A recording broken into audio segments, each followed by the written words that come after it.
ఒక చిన్న పట్టణంలో సురేష్ అనే యువకుడు ఉండేవాడు. అతను చాలా కష్టపడి పనిచేసేవాడు.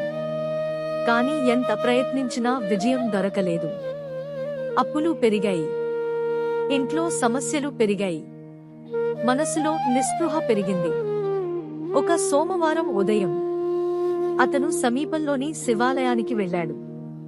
శివలింగం ముందు నిలబడి ఇలా ప్రార్థించాడు: మహాదేవా, నాకు దారి చూపించు.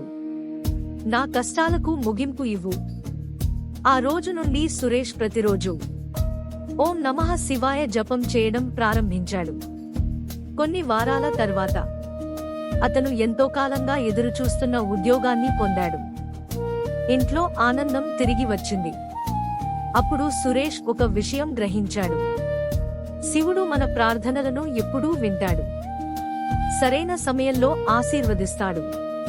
కాబట్టి విశ్వాసం కోల్పోవద్దు. మహాదేవుడు మీతో ఉన్నాడు. నమ్మితే హర హర మహాదేవ అని కామెంట్ చేయండి.